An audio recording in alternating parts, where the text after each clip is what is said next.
पन्नगे च सुरेन्द्रे च कौशिके पाद संस्पृशि निर्विशेष मनस्काय श्री वीरस्वामिने नमः। ठाणम आगम में कहा गया है, 10 विधा समाधि परिणता तंजहा पाणातिवाय बेरमणे मुसावाय बेरमणे अदिन्ना दान बेरमणे मे हुण बेरमणे परिगह बेरमणे इरिया समिति भाषा समिति ऐसना समिति आयान भंडमत निक्षेवणा समिति उच्चार पासवन खेल सिंघाणग जल पाविठावणिया समिति। एक शब्द है समाधि, समाधान,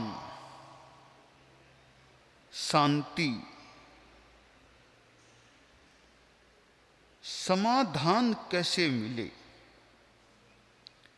कोई मन में प्रश्न होता है और किसी से वह प्रश्न पूछे जाने पर या बिना पूछे भी सम्यक उत्तर मिल जाता है, तो एक समाधान, एक उस जिज्ञासा को शांति मिल जाती है। जैसे कांटा होता है, वो जैसे चुभता रहता है, कांटा थोड़ा भीतर चला गया तो दर्द होता है, वो कांटा निकला बाद में ठीक लगने लग जाता है, संभव है। तो कभी कभी मन का प्रश्न भी कुछ अंश में मानो एक कांटे जैसा बार बार यह बात कैसे है, यह बात कैसे, बार बार मन में आता है यह बात कैसे है, यह। अब जो ही उसका ठीक उत्तर मिल गया तो वो जो बार बार मन में प्रश्न आ रहा था वो समाप्त हो गया, तो उसको भी एक समाधान, शांति मिल गई। इसलिए उत्तर मिलना एक बात है और समाधान मिलना कुछ दूसरी बात हो सकती है। उत्तर देने वाले ने दे दिया तो दिमाग में बैठा नहीं, गले उतरा नहीं, तो उत्तर तो मान लो मिल गया पर समाधान नहीं मिला, क्योंकि या तो उत्तर इतना संतोषजनक नहीं था, उत्तर में जान नहीं थी। देखिए हमारे साधु साधियां हम लोग बैठे हैं कि प्रश्न करने वाला तो स्वतंत्र होता है एक सीमा में, उत्तर देने वाला परतंत्र हो जाता है।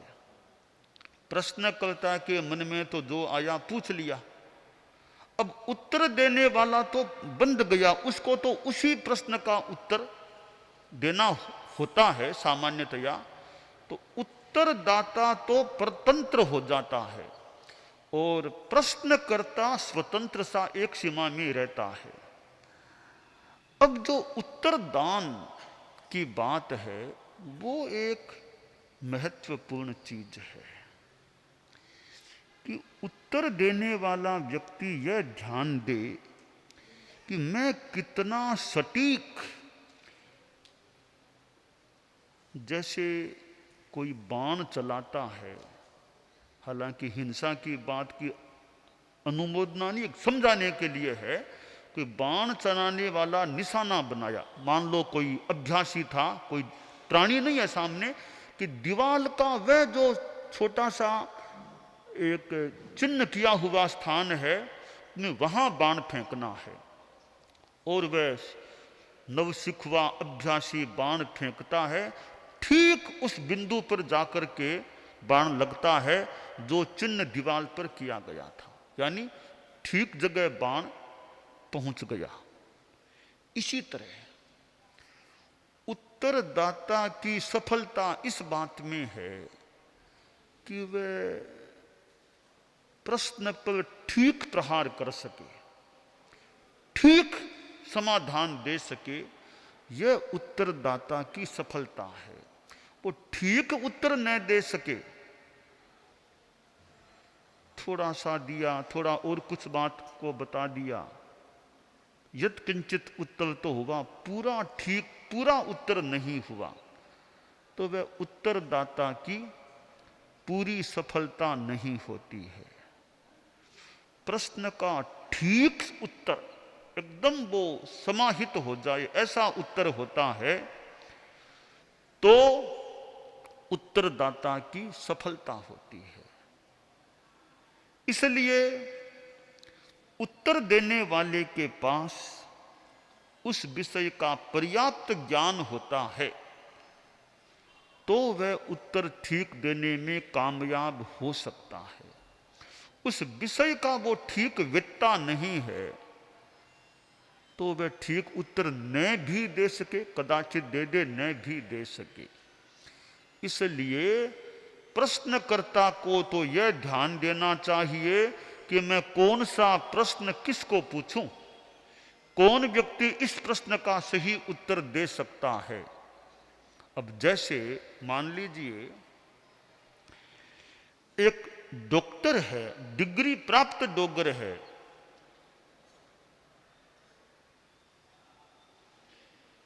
अब उसको कोई स्वास्थ्य के विषय में पूछो, दवाई के बारे में पूछो, तब तो मान लो वो उत्तर सही भी दे सकता है, क्योंकि एकदम पढ़ा लिखा डिग्री प्राप्त डॉक्टर है, एकदम एमडी जो भी ऊंची डिग्री उसका वो डॉक्टर तो बढ़िया उत्तर दे सकते। उस डॉक्टर को जाकर के कोई पूछे कि साहब भगवती सूत्र में वो क्या बात आती है, तो डॉक्टर क्या बताएगा भगवती आपके क्या बात है। मैं तो डॉक्टर हूं, मुझे तो स्वास्थ्य की बात आप पूछो तो मैं उसका जवाब दे दूं, भी कौन सी बीमारी में क्या दवा लेना, क्या ध्यान रखना, क्या खान, वो तो बता दूं। आप पूछो भगवती सूत्र के 18वें शतक में मद्दुक वाले प्रकरण की क्या बात है, वो तो मैं कैसे बता पाऊंगा, क्योंकि वो उसका विषय नहीं है। अब डॉक्टर को कोई पूछे साहब मुझे तो यह कुछ दर्शन संबंधी जिज्ञासाएं हैं कि बौद्ध दर्शन की क्या मान्यता है, ईश्वर के बारे में बौद्ध की का क्या मंतव्य, जैन का क्या मंतव्य, वैदिक दर्शन का क्या मंतव्य, वो मुझे बताइए। तो डॉक्टर मेरा तो विषय नहीं है दर्शन, ये दर्शन का विषय मेरा नहीं है, किसी दार्शनिक को पूछिए, किसी फिलोसॉफी के प्रोफेसर को पूछिए, उनसे पूछिए, मेरा ये विषय नहीं है। कोई फिलोसॉफी के प्रोफेसर से जाकर के पूछे साहब कि पेट में बहुत दर्द है, क्या कराऊं, क्या दवा लूं, क्योंकि मेरा विषय नहीं है। मैं ठीक सामान्य भले बता दूं, मुझे डॉक्टर को पूछो, वैद्य को पूछो क्या लेना चाहिए। तो कौन सा प्रश्न किसको पूछना, बस यह भी प्रश्नकर्ता को ध्यान में रखना चाहिए कि किस व्यक्ति को कौन सा प्रश्न पूछें। कोई तत्वज्ञान का प्रश्न है तो अमुक मुनि जी को पूछो, अमुक साध्वी जी को पूछो, कुछ उत्तर मिल सके। कोई इतिहास का प्रश्न है तो अमुक मुनि जी अमुक को पूछो, वो इतिहास का उत्तर दे सके। कोई आगम के पाठ संबंधी पाठ की छाया ठीक है कि नहीं है, वो बातें तो किसी आगम के कार्य में निष्णात व्यक्ति से पूछो भी, जिसका काम चल पड़ता है छाया करने आदि आदि का, तो वो बता सके भी इसकी क्या छाया ठीक और क्या छाया ठीक नहीं है। तो जो जिस विषय का अधिकृत या जानकार व्यक्ति हो उसको प्रश्न पूछा जाता है उस विषय से संबंधित, तो ठीक समाधान मिलने की आशा हो सकती है। वरना कोई उत्तर तो जैसे तैसे कुछ दे दे, पर प्रश्नकर्ता को समाधान न भी मिले। इसलिए मैं थोड़ा उत्तर और समाधान में अंतर करता हूं। उत्तर तो कोई दे दे, तो समाधान प्रश्नकर्ता को हो अथवा न भी हो, तो ऐसा उत्तरदाता चाहिए जिसके उत्तरदान में समाधान भी निहित हो, समाधान मिल जाए। ठाणम में समाधि के 10 प्रकार बताए हैं।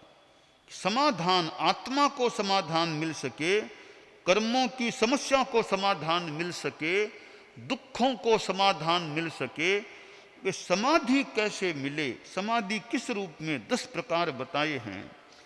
पहला प्रकार है प्राणातिपात विरमण। हिंसा से विरत हो जाओ, हिंसा को छोड़ दो, तो शांति के रूप में, आत्मिक सुख के रूप में, आंतरिक सुख के रूप में एक समाधि मिल सकती है। हिंसा को छोड़ो, प्राणातिपात से विरत हो जाओ। दूसरा प्रकार है मृषावाद विरमण। झूठ बोलने से विरत हो जाओ, झूठ मत बोलो, बहुत समाधि मिल सकेगी। झूठ बोलने वाले के दिमाग में तो कुछ चिंता तनाव हो सकता है। एक झूठ को ढकने के लिए दूसरी झूठ, उसको ढकने के लिए तीसरी झूठ, टोपे ऊपर टोप लो, टोपे पर फिर टोपला। अरे क्योंकि झूठ एक ऐसा मार्ग है कि मानो चैन नहीं पड़ती। कई बार संभव है कि यह बात मैंने झूठ कही है, अब वो ऐसा पूछेंगे तो क्या कहना, ऐसा पूछेंगे तो क्या कहना, मैं ऐसा कहूं मेरा साथी भी इसके समान ही उत्तर देगा तो काम बनेगा।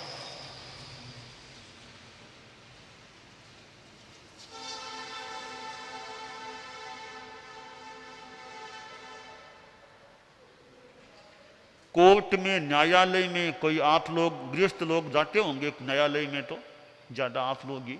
अब न्यायालय में बात बतानी है, अब झूठ बात बोलता है आदमी, अब यह झूठ ऐसे कह दी, अगला कोई प्रश्न पूछेंगे तो मुझे क्या जवाब देना, अगली तारीख में फिर पूछेंगे क्या जवाब देना, क्यों कितना दिमाग में हो सकता है। तो झूठ का रास्ता है वो परिणाम में भी बढ़िया नहीं है। और जो आदमी झूठ नहीं बोलता तो उसको ज्यादा सोचने की जरूरत नहीं।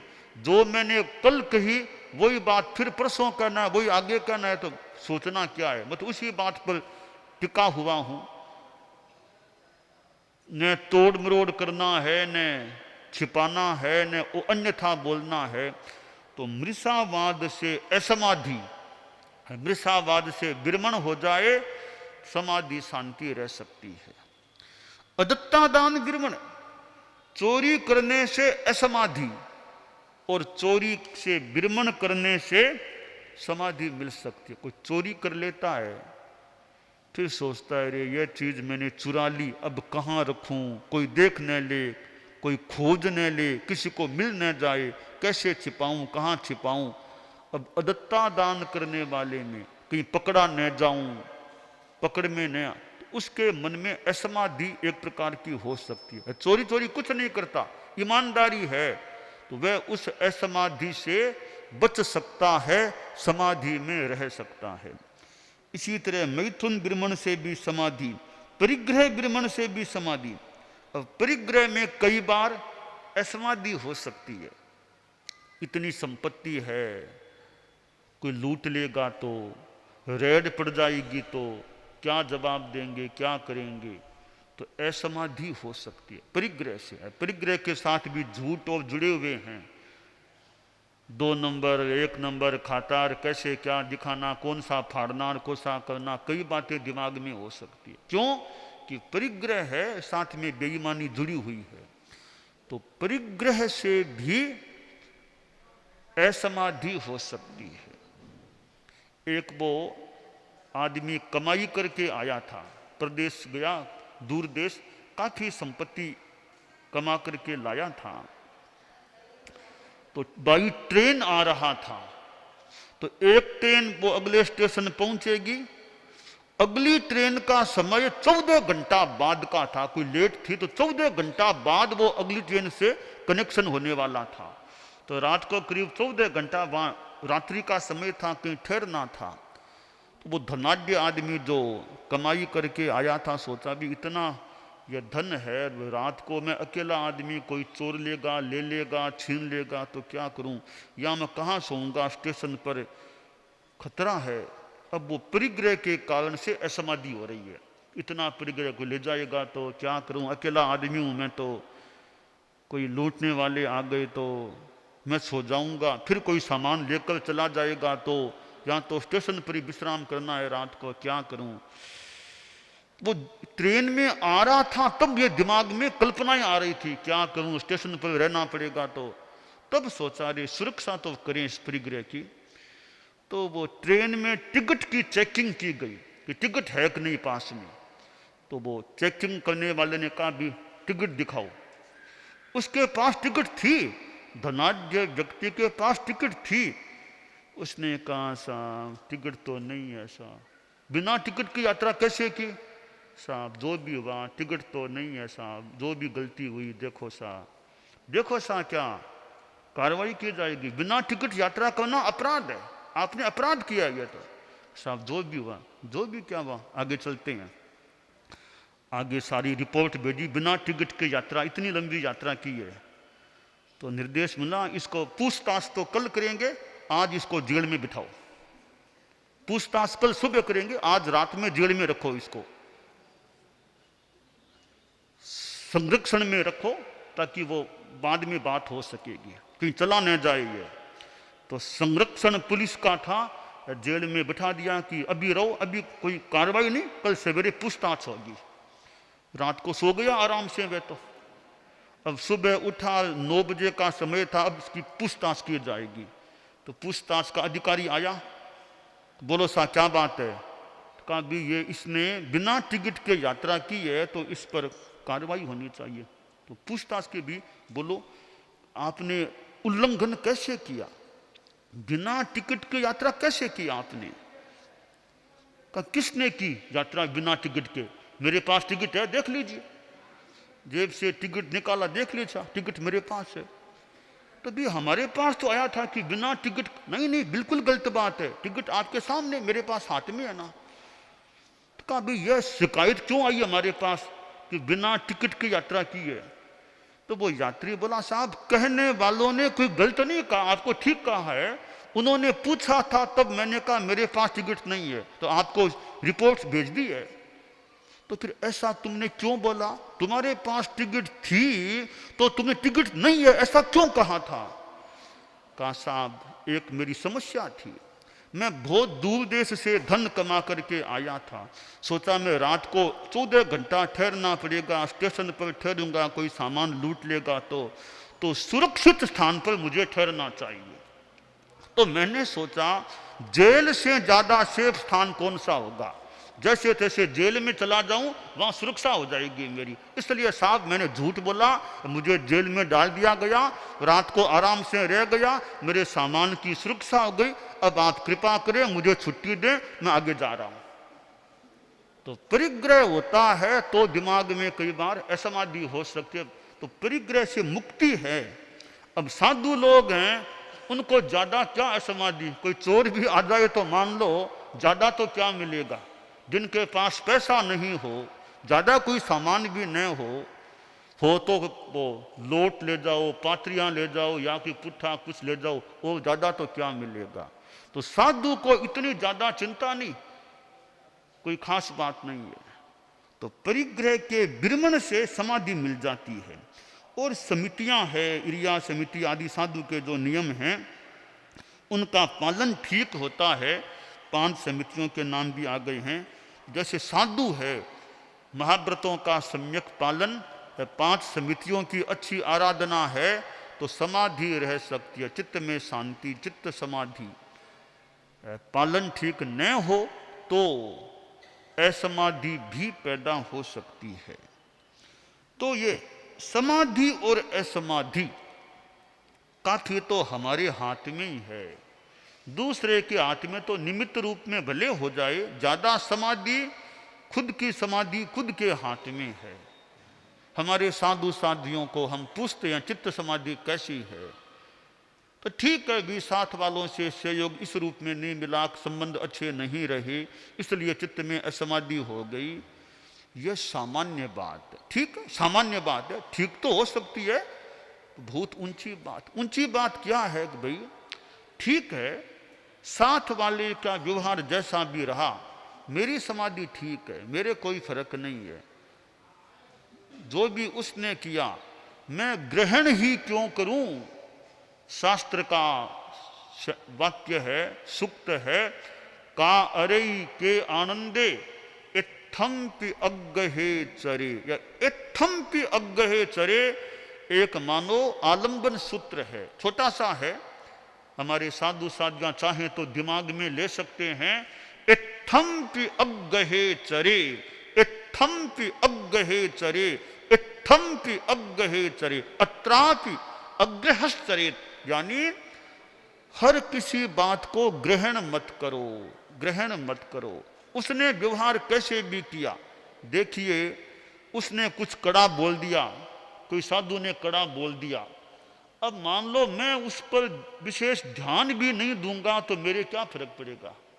मान लो किसी ने कुछ बोल भी दिया, मैंने कान से तो सुन लिया, सोचा ठीक है कोई खास बात नहीं है, दमदार बात नहीं है, छोड़ो बात को, मेरे दिमाग में बात को जमी नहीं है, तो मेरे में असमाधि ज्यादा क्यों होगी। भी मैं ग्रहण नहीं करता, मैं बात को पकड़ लूंगा कि अरे मुझे ऐसा कह दिया, जैसे तुम संतो ये संत हैं, इन्होंने कुछ बोल दिया, तुम सोचोगे रे मैं इनसे बड़ा संत हूं, मुझे ऐसा बोल दिया, इनमें विवेक नहीं, मुझे ऐसा बोल देते हैं, ऐसा बोल देते हैं, तो असमाधि हो जाएगी। तो कोई बात नहीं, कभी समझाएंगे, देखें संत है, कभी कह सकते हैं कोई खास बात नहीं, कोई खास बात नहीं, कोई खास बात नहीं, कोई ऐसी बात हो, कोई खास बात नहीं, छोड़ो कोई खास बात नहीं, ऐसा सोच लेते हैं, दिमाग हल्का रह सकता है समाधि। वरना दिमाग में बात को घोटते रहो, ऐसा कह दिया, ऐसा कह दिया, ऐसा कह दिया, तो कहने वाला तो कह के गया, अब तुम दिमाग में घोटते रहो बात को, तुम्हारी असमाधि हो जाएगी। इसलिए बस कहने वाले ने कह दिया तो वो जाने, मैं बात को दिमाग में बिठाऊं नहीं, ग्रहण नहीं करूं, जाना कि छोड़ा, तो समाधि रहती है। इसलिए ये इत्थम पि अग्गहे चरे, अत्रापि अग्रहश्चरेत, हर किसी बात को दिमाग में ग्रहण मत करो, काम की हो तो लो, वरना जानी सुनी छोड़ी, कोई खास बात नहीं, तो समाधि रह सकती है। तो शास्त्रकार ने ये समाधि के 10 प्रकार बताए हैं, हम इनका प्रयोग करके अपने आप को समाधिस्थ बनाने का प्रयास करें।